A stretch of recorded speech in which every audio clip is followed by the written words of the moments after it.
Friends, आपका श्वास जो है, हमको मालूम ही है कि आपका श्वास आपका गुरु एंड परम मित्र है। मेरा श्वास मेरा परम गुरु एंड मेरा मित्र है ना। तो अब जो भी कोई इशू होता है मेरी लाइफ में, वो मेरा गुरु मुझे बताता है, मेरा मित्र मुझे बताता है, मेरा मित्र मेरा गुरु मेरे लिए बताता है, आपका गुरु आपके लिए बताता है। तो आप लोगों से एक रिक्वेस्ट है, जो भी आपका प्रश्न है वो अपने गुरु से पूछिए, अपने मित्र से पूछिए। क्योंकि मित्र कभी हमेशा नॉन बायस्ड होता है, वो कुछ भी बोलेगा, कैसे भी बोलेगा, हमको बुरा नहीं लगना चाहिए। और गुरु के लिए भी कुछ भी बोलेगा वो हमको सुनना है, समझना है और वो करना है।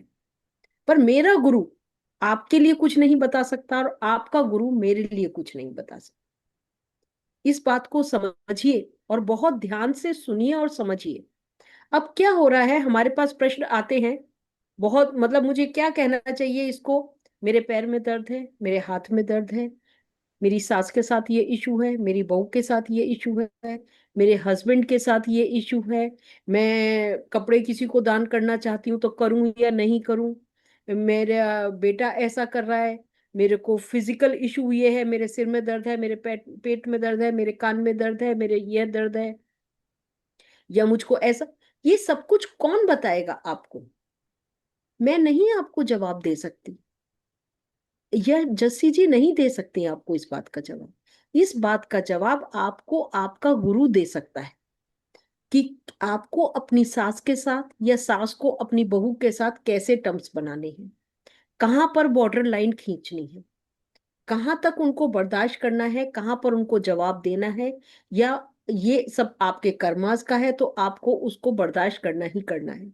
ये सब कुछ मैं नहीं बता सकती या जस्सी जी नहीं बता सकती, क्योंकि आपके कर्मा का आपको पता है, मुझे नहीं पता। तो आप लोगों से रिक्वेस्ट है कि प्लीज इस तरीके के प्रश्न ना करें, पर्सनल प्रश्न ना करें, क्योंकि उससे हमारे पास, हमको समझ में नहीं आता कि हम इन बातों का जवाब क्या दें।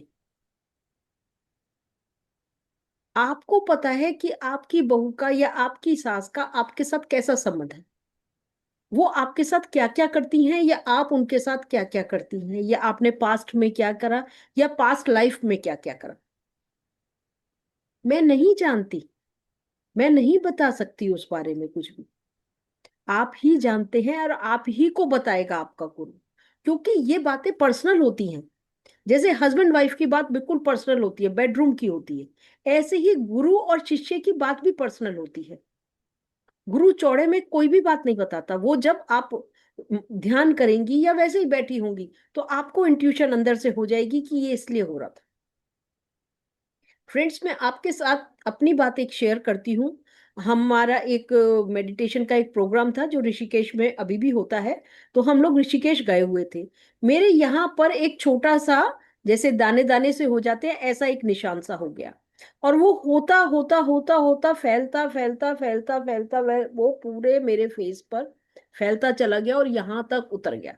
और मेरे ही नेचर है, आपने देखा है मेरे बाल छोटे हैं, तो मुझे मतलब मिरर की भी इतनी जरूरत नहीं पड़ती। नहाई और जरा सा एक ऐसे सा कंघा फेरा और बस जयराम जी की मैं तैयार हो गई।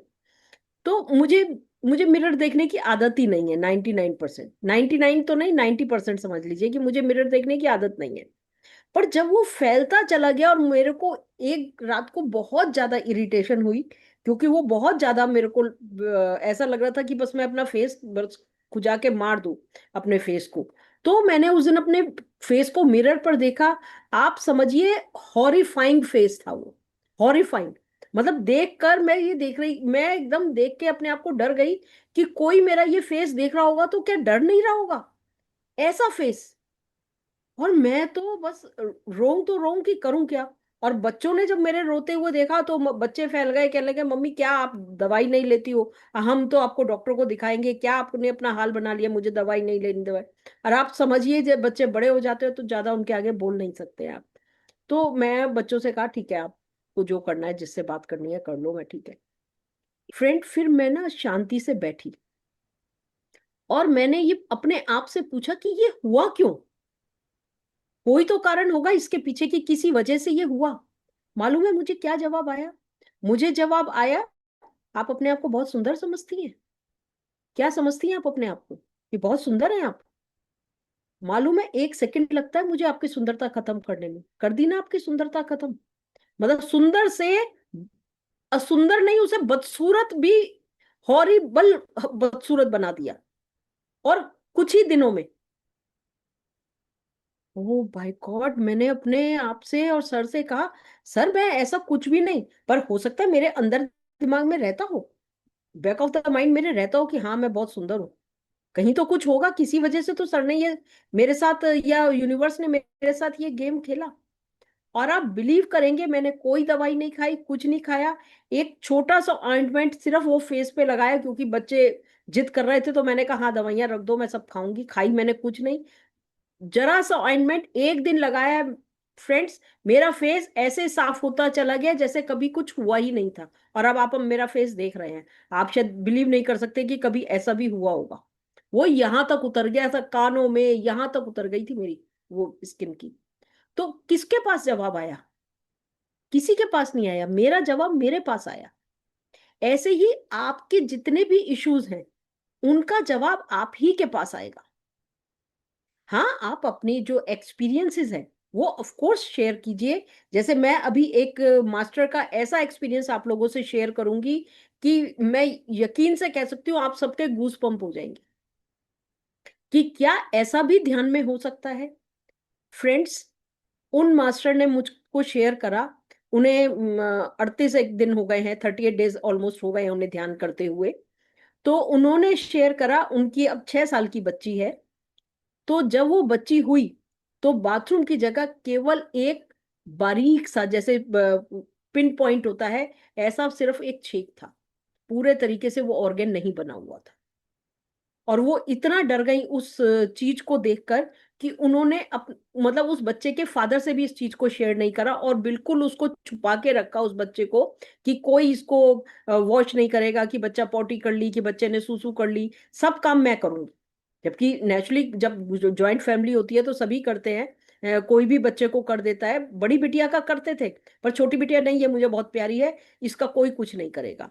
और वो हर वक्त, क्योंकि फैमिली बहुत अच्छी, पेट मतलब मदर साइड की भी और इन लॉ साइड की भी, दोनों तरफ की फैमिलीज बहुत अच्छी, किसी तरीके का कोई तकलीफ नहीं। पर उस बच्ची की तकलीफ से उनका मतलब बॉडी और चेहरा बिल्कुल ऐसा हो गया जैसे बिल्कुल सैड। और वो हर वक्त डरती रहती थी कि अगर किसी को भी पता चल गया तो कहीं ऐसा ना आकर के कोई किन्नर इसे ले जाए मेरे बच्चे को। वो हर वक्त डरती रहती थी। इसलिए उस बच्चे को वो हर वक्त कहती थी कि अगर तेरे को सुसु आए तो तेरे को मेरे को बताना है, किसी को नहीं बताना है, मैं करवाऊंगी तेरे को। हर वक्त वो डरती रहती थी। और आप बिलीव करेंगे, 38 डेज हो गए उस बच्चे बच्चे से भी वो ध्यान करवा रही थी। 38 डेज में उसका पूरा ऑर्गन डेवलप हो गया। पूरा ऑर्गन डेवलप हो गया। वो इतनी ज्यादा सरप्राइज हैं। जब उन्होंने मुझसे शेयर करा, तो उनके जैसे मतलब खुशी के मारे उछल रही थी वो, कि मैं क्या बताऊं मेरे साथ कितना बड़ा चमत्कार हुआ है। कहने लगी, मैं उससे यही कहती थी कि तू 6 साल की है तो तू 5 मिनट ध्यान कर और बस भाग जा। और कहने लगी, मैं उसे 5 मिनट की जगह 15 मिनट कई बार करवा लिया करती थी। बच्ची ने भी करा और उन्होंने भी करा। और अपने कहने लगी, मैं किसके साथ शेयर करूं? मेरे पास कोई नहीं है जिसके साथ, और मैं आज आपके साथ शेयर कर रही हूँ। मैं अपनी खुशी खुशी भी अपने हस्बैंड तक के साथ शेयर नहीं कर सकती। अपनी बड़ी बिटिया के साथ जो 15 साल की है, मैं उसके साथ भी शेयर नहीं कर सकती। और उस 6 साल के बच्चे को तो कुछ पता ही नहीं कि मेरे साथ क्या हो रहा है, क्या नहीं हो रहा है। ये सब कैसे हुआ? अपने आप, स्वयं, ध्यान के द्वारा। ध्यान से उनकी इतनी एनर्जीज इनहेंस हो गई कि एक जो पॉसिबल ही नहीं है, इम्पॉसिबल भी पॉसिबल हो गया। इम्पॉसिबल पॉसिबल हो गया फ्रेंड्स।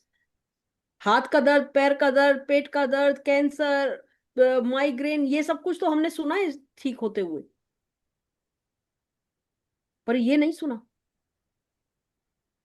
मतलब मेरा ये मन कर रहा है कि जैसे अगर मेरे अंदर हो तो मैं कुतुब मीनार पे या सबसे ऊंची कोई पहाड़ी पर जाकर अपने हाथ में माइक लेकर ये अनाउंस करूं कि सब लोग ध्यान करो, ध्यान से ये चमत्कार होते हैं और स्वयं में होते हैं। इसमें किसी ने कुछ उनकी हेल्प नहीं करी है, सिर्फ ध्यान ने हेल्प करी है।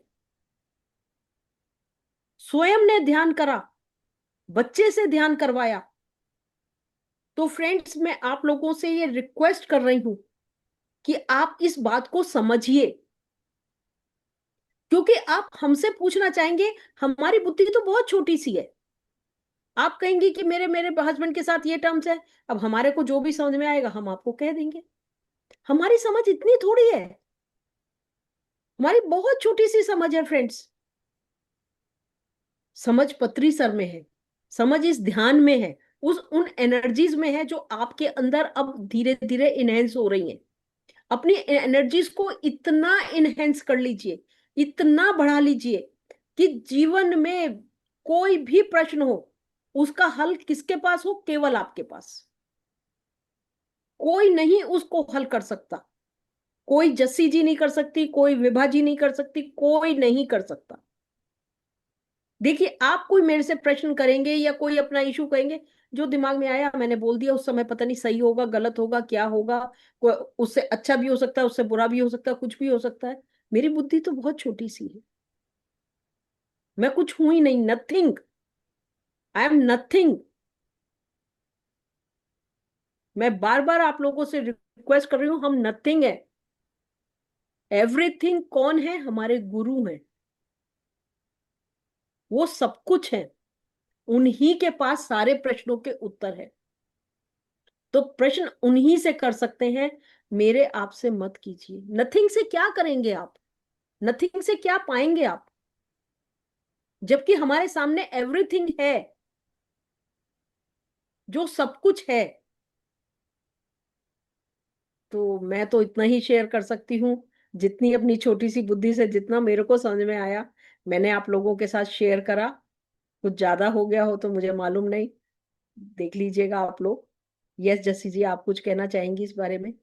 थैंक यस विभा जी, आपने बहुत अच्छा बताया, समझाया। हम डेली यही बात कर रहे हैं, लेकिन हर दिन फिर वही फोन कॉल्स। मैं उदास हो गई हूँ, क्यों हो गई हूँ, मेरे टांगों में दर्द क्यों हो रहा है, मेरा ये क्यों हो रहा है, मेरी बेटी मेरे कहने में नहीं है, बिगड़ गई है, मेरा बेटा बिगड़ गया है। देखो, ये कोई जादू की छड़ी ना विभाग जी के पास है ना मेरे पास है। मैं बार बार यही कहती रही हूँ कि हमारे पास आपकी समस्या का कोई समाधान नहीं है। ਸਾਡੇ ਕੋਲ ਤੁਹਾਡੀ किसी भी परेशानी का कोई हल नहीं है। जो विभा जी ने एक्सपीरियंस दसिया, वो मैं भी सुन के बहुत हैरान हो गई, क्योंकि बाकी गल्लां ਅਸੀਂ बहुत सुनिया, लेकिन इस तरह भी हो सकता है। ਤੇ बहुत हैरानी हुई सुन के कि कोई ऑर्गन ਜਿਹੜਾ नहीं डेवलप होया भी डेवलप हो सकता है ध्यान ਕਰਨ ਨਾਲ। ਇਹ ਬੜੀ ਚਮਤਕਾਰ ਦੀ ਗੱਲ, ਔਰ ਜਿਹਦੇ ਨਾਲ ਹੋਇਆ ਉਹ ਹੀ ਜਾਣਦਾ ਹੈ ਉਸ ਚੀਜ਼ ਨੂੰ। ਔਰ ਇਸ ਚੀਜ਼ ਨੂੰ कुर्बानी और साखियां जैसी हमारी। एक सेकंड होल्ड कीजिए, जैसी एक सेकंड होल्ड कीजिए। फ्रेंड्स प्लीज, मेरी आप लोगों से रिक्वेस्ट है, जब मैं या जस्सी जी कोई चीज शेयर कर रहे हो ना, प्लीज उस समय हैंड रेज मत कीजिए। जब हम लोग अपना जो भी कुछ बता रहे हैं, जो भी कॉन्सेप्ट बता रहे हैं, वो जब शेयर हमारा खत्म हो जाए, प्लीज तब हैंड रेज कीजिएगा। Thank you. यस जस्सी जी। ਤੇ ਗੁਰਬਾਣੀ ਵਿੱਚ ਜਨਮ ਸਾਖੀ ਵਿੱਚ ਸ੍ਰੀ ਗੁਰੂ ਨਾਨਕ ਦੇਵ ਜੀ ਜਨਮ ਸਾਖੀ ਵਿੱਚ ਆਂਦਾ ਹੈ ਕਿ ਇੱਕ ਰਾਜਾ ਸੀ, ਔਰ ਉਹਦੇ ਘਰ ਔਲਾਦ ਨਹੀਂ ਸੀ ਹੁੰਦੀ। ਤੇ ਜਿਸ ਵੇਲੇ ਸਾਹਿਬ ਸ੍ਰੀ ਗੁਰੂ ਨਾਨਕ ਦੇਵ ਜੀ ਦਾ ਇੱਕ ਸਿੱਖ ਉੱਥੇ ਪਹੁੰਚਿਆ, ਤੇ ਉਹਨੇ ਰਾਜੇ ਨੇ ਕਿਹਾ ਕਿ ਮੈਂ ਵੀ ਸਾਹਿਬ ਸ੍ਰੀ ਗੁਰੂ ਨਾਨਕ ਦੇਵ ਜੀ ਦੇ ਦਰਸ਼ਨ ਕਰਨ ਜਾਣਾ, ਮੈਨੂੰ ਲੈ ਕੇ ਚੱਲ। ਜਿਸ ਗੁਰੂ ਨੇ ਤੈਨੂੰ ਇੰਨਾ ਉੱਚਾ ਜੀਵਨ ਦਿੱਤਾ, ਮੈਂ ਵੀ ਉਸ ਗੁਰੂ ਦੇ ਦਰਸ਼ਨ ਕਰਨਾ ਚਾਹਨਾ। ਤੇ ਉਹਨੇ ਕਿਹਾ ਦਰਸ਼ਨ ਕਰਨ ਜਾਣ ਦੀ ਜ਼ਰੂਰਤ ਨਹੀਂ ਹੈ, ਤੁਸੀਂ ਇੱਥੇ ਹੀ ਧਰਮਸ਼ਾਲ ਬਣਵਾਓ। ਪਹਿਲੇ ਗੁਰਦੁਆਰੇ ਨਹੀਂ ਸੀ ਹੁੰਦੇ, ਧਰਮਸ਼ਾਲ ਹੁੰਦੇ ਸੀ। ਤੇ ਇੱਥੇ ਸਤਸੰਗ ਕਰੋ ਸਵੇਰੇ ਸ਼ਾਮ, ਜੋ ਸ਼੍ਰੀ ਗੁਰੂ ਨਾਨਕ ਦੇਵ ਜੀ ਨੇ ਜੋ ਰੀਤ ਚਲਾਈ ਹੈ। ਔਰ सेवा करो, तुसी राजा रानी दोनों धर्मशाल की सेवा करो। ਤੇ ਆਪੇ ਗੁਰੂ ਬਾਬਾ ਨਾਨਕ ਜੀ ਮਿਹਰ ਕਰਨਗੇ, ਆਪੇ ਆਣਗੇ। ਪਹਿਲੇ ਇਹ ਸਿਸਟਮ ਨਹੀਂ ਸੀ ਹੁੰਦਾ ਕਿ ਚਲੋ ਜੀ ਜਿਸ ਵੇਲੇ ਮਨ ਕੀਤਾ ਉੱਠੇ ਔਰ ਚਲੇ ਗਏ, ਟਿਕਟ ਬੁੱਕ ਕੀਤੀ ਚਲੇ ਗਏ। ਪਹਿਲੇ ਬਹੁਤ ਲੋਕਾਂ ਨੂੰ ਮੁਸ਼ਕਲ ਕਰਨੀ ਪੈਂਦੀ ਸੀ ਕਿਧਰੇ ਜਾਣ ਲੱਗਿਆ। ਤੇ ਉਸ ਵੇਲੇ ਅਗਰ ਤੁਸੀਂ ਜਨਮ ਸਾਖੀ ਪੜੋਗੇ ਜਾਂ 10 ਗੁਰੂਆਂ ਦੀਆਂ ਸਾਖੀਆਂ ਪੜੋਗੇ ਤੇ ਉਹ ਉਸ ਵੇਲੇ ਜਿਹੜੇ ਤੜਪ ਹੁੰਦੀ ਸੀ ਜਿਨ੍ਹਾਂ ਦੇ ਅੰਦਰ, ਉਹ ਘਰ ਬਹਿ ਕੇ ਯਾਦ ਕਰਦੇ ਸੀ ਤੇ ਗੁਰੂ ਚੱਲ ਕੇ ਜਾਂਦੇ ਸੀ ਉਹਨਾਂ ਕੋਲ। ਉਹਨਾਂ ਦੀ ਜਿਸ ਵੇਲੇ ਤਾਰ ਜੁੜ ਜਾਂਦੀ ਸੀ, ਪੁਕਾਰ ਸੁਣੀ ਜਾਂਦੀ ਸੀ, ਗੁਰੂ ਆਪ ਚੱਲ ਕੇ ਜਾਂਦੇ ਸੀ। ਤੇ ਰਾਜਾ ਨੇ ਜਿਸ ਵੇਲੇ ਸੰਗਤ ਵਿੱਚ ਆਪਣੀ ਅਰਜ਼ੋਈ ਕੀਤੀ ਕਿ ਮੇਰੇ ਘਰ ਔਲਾਦ ਨਹੀਂ ਹੈ, ਤੇ ਸਾਰੀ ਸੰਗਤ ਮਿਲ ਕੇ ਸਾਹਿਬ ਸ੍ਰੀ ਗੁਰੂ ਨਾਨਕ ਦੇਵ ਜੀ ਦੇ ਅੱਗੇ ਅਰਦਾਸ ਕਰੇ ਕਿ ਮੇਰੇ ਘਰ ਔਲਾਦ ਹੋ ਜਾਏ। ਤੇ ਰਾਜਾ ਰਾਣੀ ਬਹੁਤ ਸੇਵਾ ਕਰਦੇ ਸੀ। ਤਾਂ ਸੰਗਤ ਨੇ ਸ੍ਰੀ ਗੁਰੂ ਨਾਨਕ ਦੇਵ ਜੀ ਅੱਗੇ ਅਰਦਾਸ ਕੀਤੀ ਕਿ ਰਾਜਾ ਔਰ ਰਾਣੀ ਬਹੁਤ ਸੇਵਾ ਕਰਦੇ ਨੇ ਤੇ ਇਹਨਾਂ ਦੇ ਘਰ ਤੁਸੀਂ ਪੁੱਤਰ ਦੀ ਦਾਤ ਦਿਓ। ਔਰ 10 ਮਹੀਨੇ ਬਾਅਦ ਜਿਸ ਵੇਲੇ ਉਹ ਪੁੱਤਰ ਹੋਇਆ, ਪੁੱਤਰ ਨਹੀਂ ਹੋਇਆ, ਉਹ ਬੇਟੀ ਹੋਈ, ਪੁੱਤਰੀ ਹੋਈ। ਹੁਣ ਰਾਜੇ ਦੇ ਅੰਦਰ ਇੰਨਾ ਭਰੋਸਾ ਸੀ ਕਿ ਸੰਗਤ ਵਿੱਚੋਂ ਮੈਨੂੰ ਆਵਾਜ਼ ਆਈ ਹੈ ਕਿ ਬਾਬਾ ਨਾਨਕ ਤੇਰੇ ਘਰ ਪੁੱਤਰ ਦੀ ਦਾਤ ਦੇਣਗੇ, ਤੇ ਇਹ ਹੋਈ ਹੈ ਪੁੱਤਰੀ, ਤੇ ਇਹ ਕੋਈ ਮੇਰੀ ਪਰੀਖਿਆ ਹੈ। ਤਾਂ ਰਾਜੇ ਨੇ ਸਾਰੀ ਵਧਾਈ ਪੁੱਤਰਾਂ ਵਾਲੀ ਵੰਡੀ ਔਰ ਪੁੱਤਰਾਂ ਦੀ ਤਰ੍ਹਾਂ ਉਹਦੀ ਪਰਵਰਿਸ਼ ਕੀਤੀ। ਪੁੱਤਰਾਂ ਦੀ ਤਰ੍ਹਾਂ, ਰਾਜਕੁਮਾਰਾਂ ਦੀ ਤਰ੍ਹਾਂ ਉਹਨੂੰ ਸਿਖਾਇਆ, ਜੋ ਵੀ ਉਹਨਾਂ ਦਾ ਸਿਸਟਮ ਸੀ। ਜਿਸ ਤਰ੍ਹਾਂ ਰਾਜਕੁਮਾਰ ਰਹਿੰਦੇ ਨੇ, ਉਹਨੂੰ ਕੱਪੜੇ ਪਹਿਨਾਣੇ, ਉਹਦੇ ਨਾਲ ਗੱਲਬਾਤ ਕਰਨੀ, ਸਭ ਕੁਝ ਰਾਜਕੁਮਾਰਾਂ ਦੀ ਤਰ੍ਹਾਂ ਕੀਤਾ। ਤੇ ਜਿਸ ਵੇਲੇ ਜਵਾਨ ਹੋਈ ਤਾਂ ਰਾਜੇ ਨੇ ਪੁਰੋਹਿਤ ਨੂੰ ਕਿਹਾ ਕਿ ਇਹਦੇ ਲਈ ਲੜਕੀ ਦੇਖੋ। ਤਾਂ ਸਾਰੇ ਕਹਿਣ ਲੱਗੇ ਕਿ ਰਾਜਾ ਤੇ ਝੱਲਾ ਹੋ ਗਿਆ, ਕਦੀ ਲੜਕੀ ਦਾ ਲੜਕੀ ਨਾਲ ਵਿਆਹ ਹੋਇਆ, ਸਭ ਨੂੰ ਪਤਾ ਹੈ ਕਿ ਇਹ ਲੜਕੀ ਹੈ। ਤੇ ਰਾਜਾ ਤੇ ਚਲੋ ਇੱਥੋਂ ਤੱਕ ਤੇ ਠੀਕ ਹੈ ਕਿ ਉਹਨੇ ਪੁੱਤਰਾਂ ਦੀ ਤਰ੍ਹਾਂ ਦੀ ਪਰਵਰਿਸ਼ ਕੀਤੀ, ਪਰ ਵਿਆਹ ਕਦੀ ਲੜਕੀ ਦਾ ਲੜਕੀ ਨਾਲ ਥੋੜੀ ਹੋਇਆ। ਤੇ ਉਹਨਾਂ ਨੇ ਮਨਾ ਕਰਤਾ, ਅਸੀਂ ਨਹੀਂ ਦੇਖਣੀ, ਇਹਦੇ ਵਾਸਤੇ ਸਾਡੀ ਬਦਨਾਮੀ ਹੋਏਗੀ, ਸਾਨੂੰ ਲੋਕੀ ਕਹਿਣਗੇ ਕਿ ਤੁਸੀਂ ਗਲਤ ਰਿਸ਼ਤਾ ਕਰਾਇਆ। ਤੇ ਰਾਜੇ ਨੇ ਕਿਹਾ ਕਿ ਤੁਹਾਨੂੰ ਇਹ ਲੜਕੀ ਨਜ਼ਰ ਆਉਂਦੀ, ਮੈਨੂੰ ਲੜਕਾ ਨਜ਼ਰ ਆਉਂਦਾ, ਤੇ ਤੁਸੀਂ ਮੇਰੇ ਲੜਕੇ ਲਈ ਲੜਕੀ ਦੇਖੋ। ਤੇ ਫਿਰ ਉਹ ਜਿਹੜੇ ਬੰਦੇ ਸੀ, ਪੁਰੋਹਿਤ ਜਿਹੜੇ ਸੀ, ਉਹਨੇ ਸੋਚਿਆ ਬਦਨਾਮੀ ਹੋਏਗੀ, ਰਾਜੇ ਦੀ ਹੋਏਗੀ, ਮੈਨੂੰ ਕੀ ਹੈ, ਮੈਂ ਦੇਖ ਦੇਣਾ। ਤੇ ਰਾਜੇ ਨੇ ਇੱਕ ਹੋਰ ਨਗਰ 'ਚ ਜਾ ਕੇ, ਪੁਰੋਹਿਤ ਨੇ ਉਹ ਰਾਜੇ ਦੇ ਲੜਕੇ ਲਈ ਲੜਕੀ ਦੇਖੀ। ਲੜਕਾ ਨਹੀਂ ਸੀ, ਉਹ ਲੜਕੀ ਸੀ। ਲੜਕੀ ਲਈ ਲੜਕੀ ਦੇਖੀ। ਔਰ ਹੌਲੀ ਹੌਲੀ ਜਿਸ ਵੇਲੇ ਵਿਆਹ ਦਾ ਟਾਈਮ ਆਇਆ, ਰਾਜਾ ਬਰਾਤ ਲੈ ਕੇ ਗਿਆ ਤੇ ਉਸ ਰਾਜੇ ਨੂੰ ਪਤਾ ਚੱਲ ਗਿਆ ਕਿ ਰਾਜਾ ਲੜਕੀ ਨਾਲ ਲੜਕੀ ਵਿਆਹਨ ਆਇਆ ਹੈ, ਰਾਜੇ ਦਾ ਲੜਕਾ ਨਹੀਂ ਹੈ, ਲੜਕੀ ਹੈ। ਤੇ ਉਸ ਰਾਜੇ ਨੇ ਆਪਣੀ ਰਾਣੀ ਨਾਲ ਸਲਾਹ ਕੀਤੀ ਕਿ ਕਦੀ ਇੰਜ ਹੋਇਆ ਹੀ ਨਹੀਂ ਕਿ ਲੜਕੀ ਦੀ ਲੜਕੀ ਨਾਲ ਸ਼ਾਦੀ ਹੋਵੇ, ਤੇ ਅਸੀਂ ਇਹ ਵਿਆਹ ਨਹੀਂ ਕਰਨਾ। ਤੇ ਰਾਣੀ ਨੇ ਕਿਹਾ ਕਿ ਹੁਣ ਰਾਜਾ ਬਰਾਤ ਲੈ ਕੇ ਆ ਗਿਆ ਤੇ ਇਸ ਤਰ੍ਹਾਂ ਤੇ ਵਾਪਸ ਨਹੀਂ ਕੀਤਾ ਜਾ ਸਕਦਾ, ਲੋਕਾਂ ਦੀਆਂ ਗੱਲਾਂ ਸੁਣ ਕੇ ਕਿ ਵੀ ਇਹ ਵਾਪਸ ਕਰੋ ਬਰਾਤ। ਤੇ ਪਹਿਲੇ ਪਰਖ ਕਰ ਲੈਣੀ ਚਾਹੀਦੀ ਕਿ ਗੱਲ ਸਹੀ ਵੀ ਹੈ ਕਿ ਨਹੀਂ।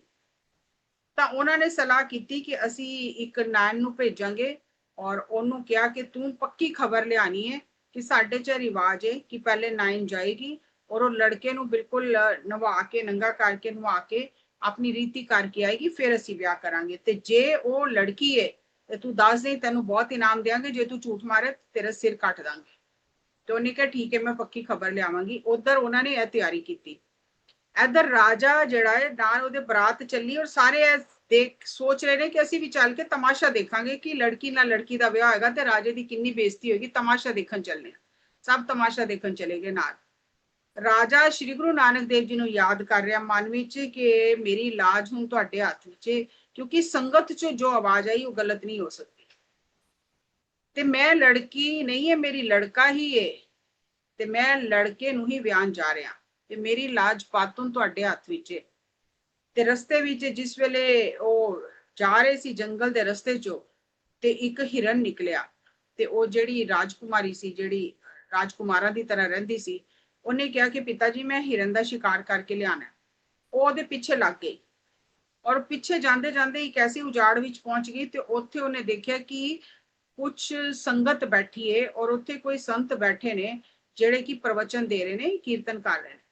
ਤੇ ਉਹ ਜਿਹੜੀ ਲੜਕੀ ਸੀ ਉਹ ਵੀ ਸੰਗਤ ਵਿੱਚ ਚਲੀ ਗਈ ਔਰ ਉਹ ਉੱਥੇ ਮੱਥਾ ਟੇਕਣ ਜਿਸ ਵੇਲੇ ਅੱਗੇ ਹੋਈ, ਉੱਥੇ ਸਾਹਿਬ ਸ੍ਰੀ ਗੁਰੂ ਨਾਨਕ ਦੇਵ ਜੀ ਵਿਰਾਜਮਾਨ ਸਨ ਸੰਗਤ ਵਿੱਚ। ਜਿਸ ਵੇਲੇ ਉਹਨੇ ਮੱਥਾ ਟੇਕਿਆ ਤੇ ਸਾਹਿਬ ਸ੍ਰੀ ਗੁਰੂ ਨਾਨਕ ਦੇਵ ਜੀ ਨੇ ਕਿਹਾ, ਆ ਭਾਈ ਸਿੱਖਾ, ਕਰਤਾਰ ਤੇਰਾ ਭਲਾ ਕਰੇ। ਤੇ ਉਸੇ ਵੇਲੇ ਉਸ ਲੜਕੀ ਦੇ ਸਾਰੇ ਜਿਹੜੇ ਚਿੰਨ੍ਹ ਸਨ ਉਹ ਮਰਦਾਂ ਵਾਲੇ ਹੋ ਗਏ। ਐਨੇ ਵਿੱਚ ਰਾਜਾ ਵੀ ਆ ਗਿਆ। ਤੇ ਉਹਨੇ ਮੱਥਾ ਟੇਕਿਆ ਤੇ ਸਾਹਿਬ ਸ੍ਰੀ ਗੁਰੂ ਨਾਨਕ ਦੇਵ ਜੀ ਨੇ ਇਹੀ ਕਿਹਾ ਕਿ ਰਾਜਾ ਕਰਤਾਰ ਤੇਰਾ ਭਲਾ ਕਰੇ। ਹੁਣ ਇਹ ਦੋਨੋਂ ਬੜੇ ਖੁਸ਼, ਲੇਕਿਨ ਉਹਨਾਂ ਨੇ ਕਿਸੇ ਨੂੰ ਇਹ ਗੱਲ ਦੱਸੀ ਨਹੀਂ। ਤੇ ਜਿਸ ਵੇਲੇ ਉਹਨਾਂ ਦੋਨਾਂ ਨੇ ਮੱਥਾ ਚੁੱਕਿਆ ਤੇ ਉੱਥੇ ਨਾ ਸੰਗਤ ਤੇ ਨਾ ਗੁਰੂ ਨਾਨਕ ਦੇਵ ਜੀ ਕੋਈ ਵੀ ਨਹੀਂ ਸੀ। ਹੁਣ ਰਾਜਾ ਨਿਸ਼ਚਿੰਤ ਹੋ ਗਿਆ, ਬੇਫਿਕਰ ਹੋ ਗਿਆ। ਜਿਸ ਵੇਲੇ ਉਸ ਰਾਜ ਵਿੱਚ ਪਹੁੰਚਿਆ ਔਰ ਉਸ ਰਾਜੇ ਰਾਣੀ ਨੇ ਕਿਹਾ ਕਿ ਅਸੀਂ ਤੇ ਇੱਕ ਰੀਤੀ ਰਿਵਾਜ ਕਰਨਾ ਹੈ, ਉਹਦੇ ਬਾਅਦ ਅਸੀਂ ਵਿਆਹ ਕਰਾਂਗੇ। ਤੇ ਰਾਜੇ ਨੇ ਕਿਹਾ ਠੀਕ ਹੈ ਕਰੋ। ਤੇ ਜਿਸ ਵੇਲੇ ਉਹਨਾਂ ਨੇ ਉਹ ਜੋ ਵੀ ਰੀਤੀ ਰਿਵਾਜ ਬਣਾਇਆ ਉਹ ਕੀਤਾ, ਔਰ ਉਹ ਜਿਹੜੀ ਨਾਇਨ ਸੀ ਉਹਨੇ ਬਿਲਕੁਲ ਪਤਲਾ ਕਪੜਾ ਪਵਾ ਕੇ ਉਹਨੂੰ ਨਵਾਇਆ ਲੜਕੇ ਨੂੰ, ਔਰ ਫਿਰ ਉਹਨੇ ਜੋ ਵੀ ਸ਼ਗਨ ਕਰਨਾ ਸੀ ਕਰਕੇ ਜਾ ਕੇ ਰਾਜਾ ਰਾਣੀ ਨੂੰ ਕਿਹਾ ਕਿ ਇੰਨਾ ਸੋਹਣਾ ਗੱਭਰੂ ਨੌਜਵਾਨ ਹੈ ਕਿ ਤੁਸੀਂ ਢੂੰਡਣੇ ਨਾਲ ਵੀ ਲੱਭ ਨਹੀਂ ਸੀ ਸਕਦੇ, ਤੇ ਬੇਫਿਕਰ ਹੋ ਕੇ ਵਿਆਹ ਕਰੋ। ਤੇ ਬੇਫਿਕਰ ਹੋ ਕੇ ਉਹਨਾਂ ਨੇ ਵਿਆਹ ਕੀਤਾ। ਸਾਖੀ ਮੈਂ ਵੀ ਸੁਣੀ ਹੋਈ ਹੈ, ਪੜ੍ਹੀ ਹੋਈ ਹੈ, ਕਈ ਵਾਰ ਸੁਣਾਈ ਵੀ ਹੋਈ ਹੈ। ਲੇਕਿਨ ਅੱਜ ਜਿਸ ਵੇਲੇ ਇਹ ਗੱਲ ਸਾਹਮਣੇ ਆਈ ਤੇ ਹੈਰਾਨ ਹੋ ਗਈ ਮੈਂ ਵੀ, ਕਿ ਸਾਨੂੰ ਲੱਗਦਾ ਕਿ ਗੁਰੂ ਦੂਰ ਹੈ, ਸ਼ਾਇਦ ਸਾਡੀ ਆਵਾਜ਼ ਉੱਥੋਂ ਤੱਕ ਪਹੁੰਚ ਨਹੀਂ ਰਹੀ। ਲੇਕਿਨ ਗੁਰੂ ਹਰ ਵਕਤ ਸਾਡੇ ਨਾਲ ਹੈ। ਸਾਡੇ ਅੰਦਰ ਕੀ ਚੱਲ ਰਿਹਾ, ਸਾਡੇ ਭਾਵ ਕਿਸ ਤਰ੍ਹਾਂ ਦੇ ਨੇ, ਅਸੀਂ ਕੀ ਕਰ ਰਹੇ ਹਾਂ, ਗੁਰੂ ਹਰ ਸਮੇਂ ਦੇਖ ਰਿਹਾ ਹੈ। ਬਾਰ-ਬਾਰ ਅਸੀਂ ਤੁਹਾਨੂੰ ਆਹੀ ਕਹਿ ਰਹੇ ਹਾਂ, ਆਪਣੀ ਸਾਧਨਾ ਵਧਾਓ। ਨਾ ਮੇਰੀ ਵੱਲ ਵੇਖੋ, ਨਾ ਬੀਬਾ ਮੈਡਮ ਵੱਲ ਵੇਖੋ। ਔਰ ਹੋ ਸਕਦਾ ਹੈ ਕਿ ਅਗਰ ਐਸੇ ਤਰ੍ਹਾਂ ਦੀਆਂ ਗੱਲਾਂ ਚੱਲਦੀਆਂ ਰਹਿਣਗੀਆਂ ਤੇ ਮੈਂ ਹੋ ਸਕਦਾ ਫੋਨ ਕਾਲ ਲੈਣੀ ਹੀ ਬੰਦ ਕਰ ਦਾਂ, ਕਿਉਂਕਿ ਮੇਰੇ ਕੋਲ ਕੋਈ ਹੱਲ ਹੀ ਨਹੀਂ ਹੈ। ਮੇਰਾ ਟਾਈਮ ਬੜਾ ਚਲਾ ਜਾਂਦਾ ਇਹਨਾਂ ਗੱਲਾਂ ਵਿੱਚ, ਔਰ ਜਦ ਕਿ ਮੇਰੇ ਕੋਲ ਕੋਈ ਹੱਲ ਹੈ ਹੀ ਨਹੀਂ। ਹੁਣ ਕਿਸੇ ਵੇਲੇ ਬੰਦਾ ਬੇਧਿਆਨੇ ਚ ਕਿਸੇ ਨੂੰ ਕੁਝ ਕਹਿ ਦੇਵੇ ਕਿ ਇੰਜ ਕਰ ਲੋ, ਇੰਜ ਕਰ ਲੋ, ਤੇ ਮੈਂ ਤਾਂ ਫਸ ਗਈ ਨਾ ਫਿਰ।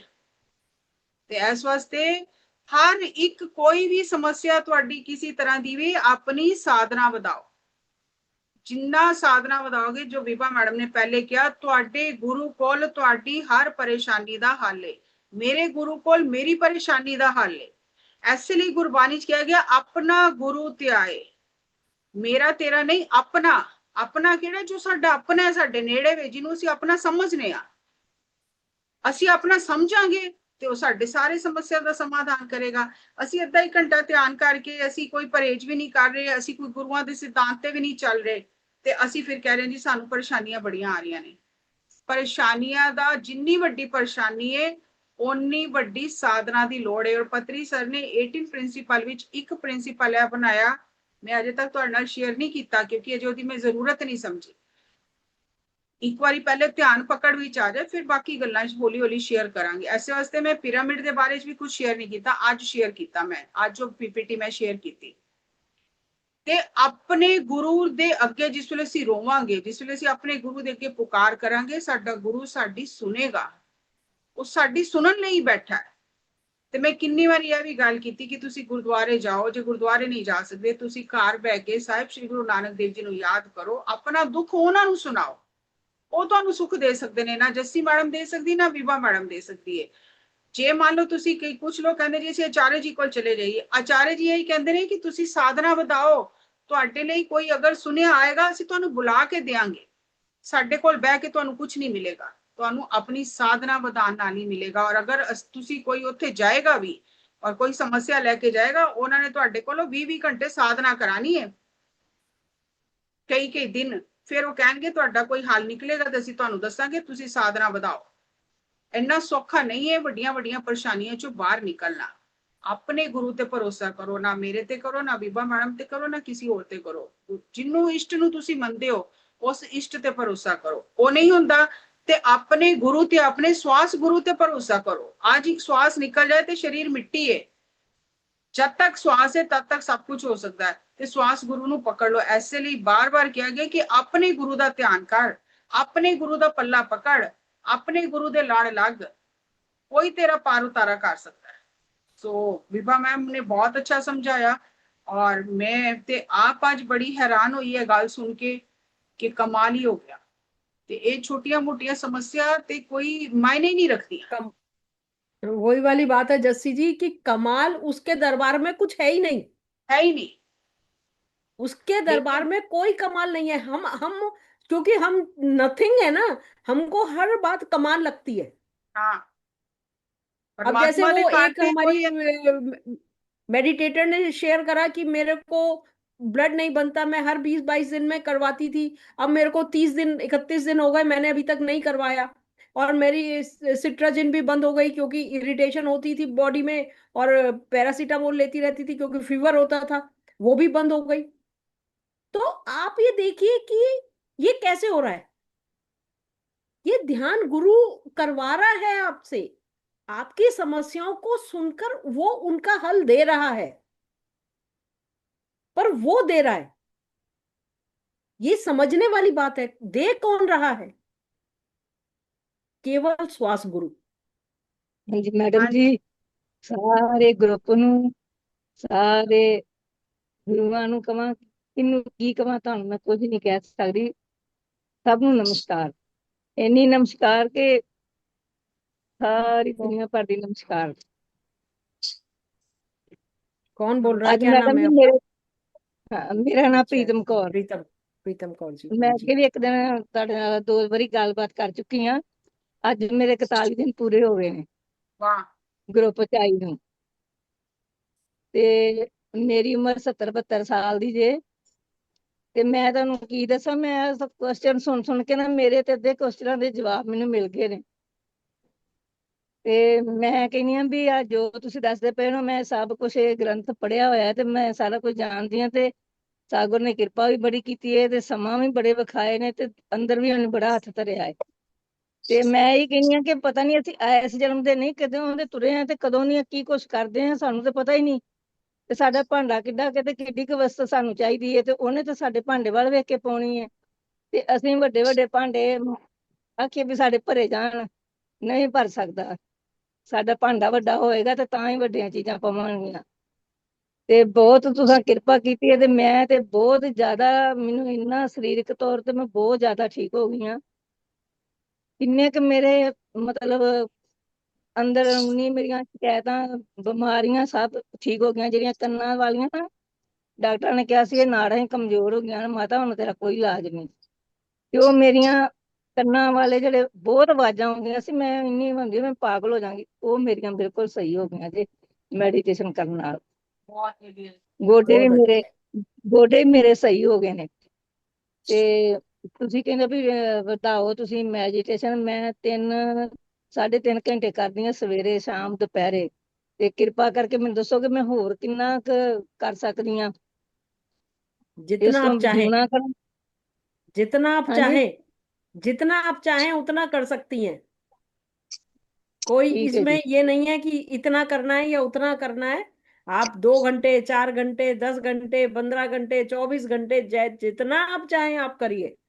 जितना आपसे होता है, ठीक है। जितने में आपको शांति मिलती है, आपको कोई परेशानी नहीं होती, उतनी देर करते रहिए। ਠੀਕ ਹੈ ਜੀ। ਮੇਰੇ ਕੋਲ ਚੌਂਕੜੀ और ਨਹੀਂ ਸੀ ਵੱਜਦੀ, ਗੋਡੇ ਮੇਰੇ ਦੀ ਪ੍ਰੋਬਲਮ ਅਜੇ ਵੀ ਨਹੀਂ ਕੀ ਵੱਜਦੀ। ਇੱਕ ਲੱਤ ਮੇਰੀ ਬਿਲਕੁਲ ਐਡੀ ਭਾਰੀ ਹੋ ਜਾਂਦੀ, ਤੇ ਹੁਣ ਮੈਂ ਫਿਰ ਉਸ ਨੇ ਲਮਕਾ ਕੇ ਬਹਿ ਕੇ ਕਰਦੀ ਹਾਂ। ਤੇ ਅੱਗੇ ਨਾਲ ਬਹੁਤ ਜ਼ਿਆਦਾ ਫਰਕ ਹੈ। ਮੈਂ ਹੁਣ ਅੱਧਾ ਪੌਣਾ ਘੰਟਾ ਤੇ ਚੌਂਕੜੀ ਮਾਰ ਵੀ ਲੈਂਦੀ ਹਾਂ। Thank very you good. जी, ਤੇ बहुत बढ़िया। ਬਹੁਤ ਕਿਰਪਾ ਕੀਤੀ ਹੁਣ ਮੇਰਾ ਨਾ। ਮੈਂ ਇੱਥੇ ਚੰਡੀਗੜ੍ਹ ਆਪਣੇ ਫਿਰ ਪੁੱਤਰ ਉਹੀ ਕੋਲ ਗੱਲ ਨਾ, ਆਈ ਹਾਂ। ਬਹੁਤ ਕਿਰਪਾ ਕੀਤੀ, ਕਿਸੇ ਨੇ ਕਿਰਪਾ ਨਹੀਂ ਕੀਤੀ, ਤੁਹਾਡੇ ਸਵਾਸ ਗੁਰੂ ਨੇ ਕਿਰਪਾ ਕੀਤੀ ਹੈ, ਫਿਰ ਉੱਥੇ ਹੀ ਆ ਗਏ ਵਾਪਸ। ਨਹੀਂ ਨਹੀਂ, ਮੈਂ ਵਾਪਸ ਨਹੀਂ, ਮੈਂ ਕਹਿੰਦੀ ਵੀ ਅਕਾਲ ਪੁਰਖ ਨੇ ਕੀਤੀ ਹੈ, ਮੇਰੇ ਸਵਾਸਾਂ ਨੇ ਹਾਂ, ਕੀਤੀ ਹੈ, ਅਕਾਲ ਪੁਰਖ ਨੇ ਸਾਰਿਆਂ ਨੇ ਕਿਰਪਾ ਮਿਲ ਕੇ ਕੀਤੀ ਹੈ। ਕੀਤੀ। ਹਾਂ, ਸਾਰਿਆਂ ਨੇ ਮਿਲ ओके ਕੇ जी। ਕੀਤੀ ਹੈ ਨਾ। ਰਾਹ ਦੱਸਿਆ ਤੁਸੀਂ ਸਾਨੂੰ, ਗੁਰੂ ਵੀ ਤਾਂ ਲੱਭਣਾ हाँ। ਪਏਗਾ ਨਾ, ਜਿਹੜਾ यस ਸਾਨੂੰ यस। ਰਾਹ ਦੱਸੇਗਾ। ਗੁਰੂ ਤੋਂ ਬਗੈਰ ਤੇ थैंक ਗੱਤ ਨਹੀਂ ਹੋ ਸਕਦੀ ਨਾ। ਇੰਨੇ ਗੁਰੂ ਚਿਰ ਦੀ ਤੁਹਾਡੇ ਤੁਰੀ थैंक ਅੰਦਰ ਫਿਰਦੀ ਹੈ। ਬੜਾ ਕੁਝ। थैंक यू जी। ਹਾਂਜੀ, थैंक यू। YouTube ਤੇ थैंक यू ਮੈਂ जी। ਬਹੁਤ ਕੁਝ ਵੇਖਿਆ, ਬੜੀ ਵਾਰ ਕੀਤੇ ਮੈਡੀਟੇਸ਼ਨ, ਇੰਨੇ ਕਰ ਛੱਡੇ ਨੇ, ਬੜੇ ਤਰੀਕਿਆਂ ਨਾਲ ਕੀਤੇ ਨੇ, ਪਰ ਆਹ ਗੱਲ ਨਹੀਂ ਸੀ ਕਿਤੇ ਵੀ ਬਣਦੀ ਜਿਹੜੀ ਇੱਥੇ ਬਹੁਤ ਬਣੀ ਆ। ਵਧੀਆ। ਥੈਂਕ ਯੂ थैंक यू ਜੀ। जी। Thank you. ਥੈਂਕ ਯੂ ਜੀ, थैंक ਥੈਂਕ यू जी। ਤੇ यस ਹੁਣ करमजीत जी। ਹਾਂਜੀ ਕਰਮਜੀਤ। ਸਤਿ ਸ਼੍ਰੀ ਅਕਾਲ ਮੈਮ, ਸਤਿ ਸ਼੍ਰੀ ਅਕਾਲ ਦੋਨੋਂ ਮੈਮ ਨੂੰ, ਬੀਬਾ ਮੈਮ, ਜੱਸੀ ਮੈਮ ਨੂੰ। ਮੈਮ ਮੈਂ ਦੱਸਣਾ ਚਾਹਾਂਗੀ ਕਿ ਮੈਡੀਟੇਸ਼ਨ ਨੂੰ ਨਾ ਮੈਂ ਇੱਕ ਮੈਡੀਸਨ ਦੀ ਤਰ੍ਹਾਂ ਲੈਂਦੀ। ਮੈਂ ਦੱਸਾਂਗੀ, ਮੈਂ ਨਾ ਰੋਜ਼ ਕਲਾਸ ਨਹੀਂ ਜੁਆਇਨ ਕਰ ਪਾਉਂਦੀ। ਐਕਚੁਅਲੀ ਮੇਰਾ ਸਿਲਾਈ ਦਾ ਕੰਮ ਆ, ਕਦੇ ਕਦੇ ਕੰਮ ਦਾ ਇੰਨਾ ਲੋਡ ਹੁੰਦਾ ਨਾ ਕਿ ਮੈਨੂੰ ਐ ਹੁੰਦਾ ਵੀ ਆਹ ਵੀ ਕਰ ਦਵਾਂ, ਆਹ ਵੀ ਕਰ ਦਵਾਂ। ਫਿਰ ਵੀ ਜਦੋਂ, ਜਿਵੇਂ ਹੁਣ ਮੈਂ ਸੁਣ ਰਹੀ ਸੀ ਤੁਹਾਡੀ ਗੱਲਬਾਤ ਕਿ ਤੁਸੀਂ ਕਹਿੰਦੇ, ਕੋਈ ਕਹਿੰਦਾ ਮੇਰੀ ਸੱਸ ਐ, ਕੋਈ ਕਹਿੰਦਾ ਮੇਰਾ ਬੰਦਾ ਐ, ਹਨਾ, ਬਹੁਤ ਸਾਰੀਆਂ ਚੀਜ਼ਾਂ ਸਾਹਮਣੇ ਆਉਂਦੀਆਂ ਹਨਾ। ਹਰ ਘਰ 'ਚ ਪਰੇਸ਼ਾਨੀਆਂ ਹਨਾ, ਮੇਰੇ ਘਰ 'ਚ ਵੀ ਬਹੁਤ ਸਾਰੀਆਂ ਪਰੇਸ਼ਾਨੀਆਂ ਵਾ। ਮੇਰੇ ਤਾਂ ਸੱਸ ਸਹੁਰਾ ਵੀ ਨਹੀਂ ਹੈਗੇ, ਫਿਰ ਵੀ ਬਹੁਤ ਸਾਰੀਆਂ ਪਰੇਸ਼ਾਨੀਆਂ ਕਿਤੇ ਨਾ ਕਿਤੇ। ਲੇਕਿਨ ਜਦੋਂ ਵੀ ਮੈਂ ਪਰੇਸ਼ਾਨ ਹੁੰਦੀ ਆ ਨਾ, ਤਾਂ ਮੈਂ ਇਹਨਾਂ ਜੱਸੀ ਮੈਮ ਦੀ ਜੋ ਮੈਡੀਸਨ ਕਲਾਸ ਜਿਹੜੀ ਆਪਣੀ 4 ਵਜੇ ਲੱਗਦੀ ਨਾ, ਇਹ ਲੈ ਲੈਂਦੀ ਆ। ਇਹ ਲੈਣੇ ਨਾਲ ਪਤਾ ਕੀ ਹੁੰਦਾ, ਕਿਉਂਕਿ ਜਦੋਂ ਆਪਾਂ ਉੱਪਰ ਤੋਂ ਉੱਪਰ ਹਰ ਚੀਜ਼ ਦਾ ਲੋਡ, ਦੇਖੋ ਚੀਜ਼ਾਂ ਹੁੰਦਾ ਕੁਛ ਨਹੀਂ ਹੈਗਾ ਆਪਣੇ ਦਿਮਾਗ 'ਚ, ਆਪਾਂ ਨੇ ਇਹਨੂੰ ਬਹੁਤ ਵੱਡਾ ਇੱਕ ਨਾ ਬਵੰਡਰ ਬਣਾ ਰੱਖਿਆ ਹੁੰਦਾ ਕੁਛ ਵੀ ਨਹੀਂ। ਜਿੱਦਣ ਅਸੀਂ ਮਰ ਗਏ ਉਦਣ ਵੀ ਸਭ ਕੁਝ ਹੋਣਾ, ਅਸੀਂ ਜਿੰਦੇ ਆ ਤਾਂ ਵੀ ਹੋਣਾ। ਸਿਰਫ ਲੋਕਾਂ ਨੇ ਮਹੀਨਾ ਖੰਡ ਆਪਾਂ ਨੂੰ ਯਾਦ ਕਰਨਾ, ਬਾਅਦ 'ਚ ਸਾਰਿਆਂ ਨੇ ਭੁੱਲ ਜਾਣਾ, ਹੋਣਾ ਕੁਛ ਵੀ ਨਹੀਂ ਹੈਗਾ, ਹਨਾ। ਆਪਾਂ ਜੋ ਵੀ ਆ, ਮੈਂ ਮੇਰੇ ਬਿਨਾ ਕੁਛ ਨਹੀਂ ਹੋਣਾ, ਮੇਰੇ ਬਿਨਾ ਮੇਰੇ ਨਿਆਣਿਆਂ ਕੀ ਹੋਣਾ, ਮੇਰੇ ਬੰਦੇ, ਇਹ ਸਾਰੀਆਂ ਚੀਜ਼ਾਂ ਮੈਂ ਨਹੀਂ ਕਰੂੰਗੀ, ਆ ਨਹੀਂ ਹੋਏਗਾ। ਇਹ ਸਾਰੀਆਂ ਚੀਜ਼ਾਂ ਨੂੰ ਆਪਾਂ ਆਪਣੀ ਮੈਂ ਦੇ ਚੱਕਰ 'ਚ ਵੀ ਆਪਾਂ ਐਡੇ ਵੱਡੇ ਬਣ ਚੁੱਕੇ ਆ ਨਾ, ਆਪਾਂ ਨੂੰ ਆਲੇ ਦੁਆਲੇ ਕੁਛ ਦਿਖਦਾ ਹੀ ਨਹੀਂ। ਇਹੀ ਚੀਜ਼ਾਂ ਆਪਾਂ ਨੂੰ ਪਰੇਸ਼ਾਨ ਕਰਦੀਆਂ ਨੇ। ਜਦੋਂ ਆਪਾਂ ਮੈਡੀਟੇਸ਼ਨ ਕਰਦੇ ਆ ਨਾ, ਉਸ ਵਕਤ ਆਪਾਂ ਕਿਤੇ ਨਾ ਕਿਤੇ ਆਪਣੇ ਆਪ ਨੂੰ ਰਿਲੈਕਸ ਕਰਦੇ ਆ, ਆਪਣੇ ਆਪ ਨੂੰ ਆਪਣੇ ਸਾਹਾਂ ਨਾਲ ਸਮਝਦੇ ਆ। ਤੇ ਮੈਨੂੰ ਨਹੀਂ ਪਤਾ ਦੂਜੇ ਨੂੰ ਕੀ ਗਿਆਨ ਹੁੰਦਾ, ਮੈਨੂੰ ਇੰਨਾ ਕੁ ਗਿਆਨ ਉਸ ਵਕਤ ਹੋ ਜਾਂਦਾ ਵਾ। ਹਲੇ ਮੈਂ ਜ਼ਿਆਦਾ ਨਹੀਂ ਕਲਾਸਾਂ ਲਾਉਂਦੀ, ਮੈਂ 1 ਦਿਨ ਲਾ ਲਈ, ਕਦੇ 2 ਦਿਨ ਲਗਾਤਾਰ ਲਾ ਲੀਆਂ, ਪਰ ਉਸ ਵਕਤ ਮੈਨੂੰ ਇੰਨਾ ਰਿਲੈਕਸ ਹੁੰਦਾ ਨਾ, ਮੈਂ ਕਹਿੰਦੀ ਮੈਨੂੰ ਐ ਲੱਗਦਾ 1 ਮਹੀਨੇ ਦੀ ਥਕਾਵਟ ਮੇਰੀ ਉਹ ਅੱਧੇ ਘੰਟੇ ਦੇ ਵਿੱਚ ਉਤਰ ਜਾਂਦੀ ਆ। ਉਸ ਵਕਤ ਮੈਨੂੰ ਇਹ ਮਹਿਸੂਸ ਹੋ ਜਾਂਦਾ ਵੀ ਕਰਮਜੀਤ, ਜੋ ਤੂੰ ਕਰ ਰਹੀ ਹੈ ਨਾ, ਤੇਰਾ ਕਰਮ ਆ। ਜੇ ਤੇਰੇ ਨਾਲ ਅੱਜ ਕੋਈ ਬਾਈ ਚਾਂਸ ਕੋਈ ਗੱਲਬਾਤ ਹੋ ਗਈ, ਤੇਰੇ ਘਰ 'ਚ ਕੋਈ ਗਲਤ ਪਰਸਨ ਆ, ਜਾਂ ਤੇਰਾ ਵਿਆਹ ਹੋ ਗਿਆ, ਜਾਂ ਕੋਈ ਆ ਗਿਆ, ਇਹ ਉਹਦਾ ਕਸੂਰ ਨਹੀਂ ਨਾ, ਇਹ ਤੇਰਾ ਕਰਮ ਆ, ਅਗਲੇ ਪਿਛਲੇ ਜਨਮ ਦਾ ਕੋਈ ਕਰਮ ਆ। ਤੂੰ ਕੋਸ਼ਿਸ਼ ਕਰ ਇਹਦੇ ਵਿੱਚ ਵਿਗਾੜ ਪਾ ਕੇ ਤੂੰ ਹੁਣ ਇਸ ਕਰਮ ਨੂੰ ਖਰਾਬ ਨਾ ਕਰ। ਹੁਣ ਤੂੰ ਆਪਣੇ ਵੱਲੋਂ ਇੰਨਾ ਵਧੀਆ ਕਰ ਕਿ ਤੇਰਾ ਜਿਹੜਾ ਅਗਲਾ ਜਨਮ ਆ ਉਹ ਸਫਲ ਹੋ ਜਾਵੇ। ਕੋਈ ਵੀ ਪਰਸਨ ਹੋ ਸਕਦਾ, ਤੁਹਾਡਾ ਹਸਬੈਂਡ, ਤੁਹਾਡਾ ਦਰਾਣੀ, ਜਾਂ ਤੁਹਾਡੀ ਸੱਸ, ਜਾਂ ਤੁਹਾਡਾ ਕੋਈ ਬੱਚਾ।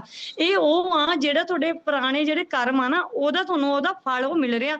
ਤੁਸੀਂ ਉਹਨੂੰ ਖੁਸ਼ ਹੋਵੇ ਸਵੀਕਾਰੋ, ਖੁਸ਼ ਹੋ ਕੇ ਉਹਨੂੰ ਡੀਲ ਕਰਨ ਦੀ ਕੋਸ਼ਿਸ਼ ਕਰੋ, ਨਾ ਕਿ ਉਹਨੂੰ ਆਪਣੇ ਦਿਮਾਗ ਤੇ ਟੈਨਸ਼ਨ ਪਾ ਕੇ ਆਪਣਾ ਜਿਹੜਾ ਪ੍ਰਮਾਤਮਾ ਨੇ ਪਤਾ ਨਹੀਂ ਕਿੰਨੇ ਸਾਹ ਦਿੱਤੇ ਕਿੰਨੇ ਨਹੀਂ, ਉਸ ਚੀਜ਼ ਨੂੰ ਖਰਾਬ ਕਰੋ, ਹਨਾ।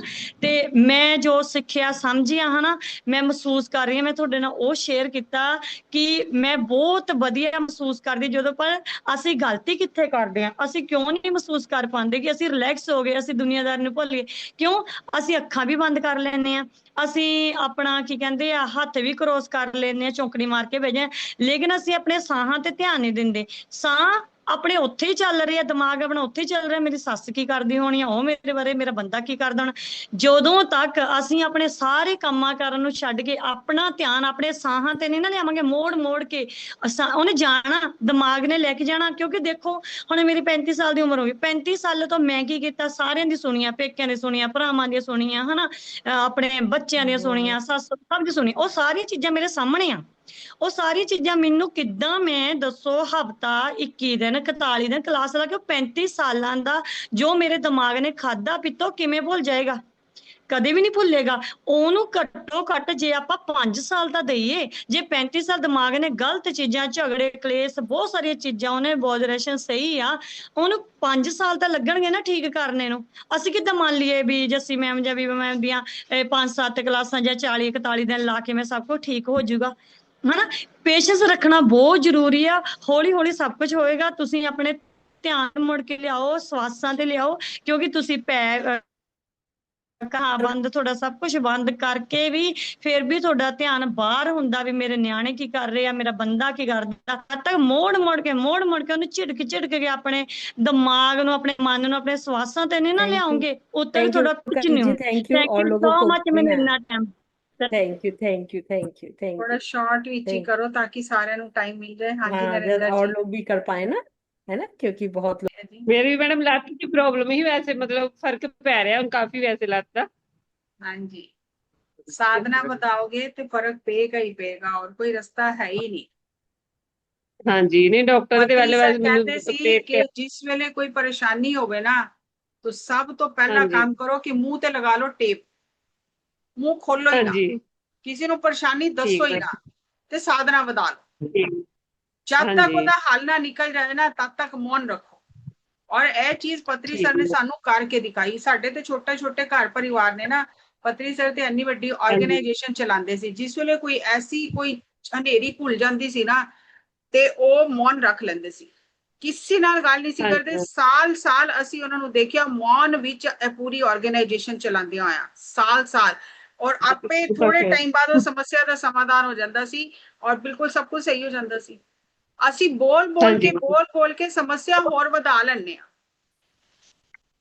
ਹਾਂਜੀ ਹਾਂਜੀ ਮੈਡਮ, ਮੈਂ ਇਹ ਵੀ ਇਹ ਰਿਅਲਾਈਜ਼ ਕੀਤਾ ਵੀ ਜਦੋਂ ਦੱਸੀਏ ਨਾ ਤਕਲੀਫ ਕਿਸੇ ਨੂੰ ਤਾਂ ਉਹ ਫਿਰ ਜ਼ਿਆਦਾ ਵੱਧਦੀ ਆ। ਵੱਧਦੀ ਏ। ਹਾਂਜੀ, ਵੀ ਜਦੋਂ ਕਰ ਲਈਏ, ਮੈਂ ਹੁਣ ਜਦੋਂ ਦਾ ਸ਼ੁਰੂ ਕੀਤਾ ਕਿ ਹਾਂ ਠੀਕ ਹੈ ਮੇਰਾ, ਤੇ ਉਹਦੀ ਮੇਰੀ ਪ੍ਰੋਬਲਮ ਘਟਣੀ ਸ਼ੁਰੂ ਹੋ ਗਈ ਆ। यस। ਬਹੁਤ ਵਧੀਆ।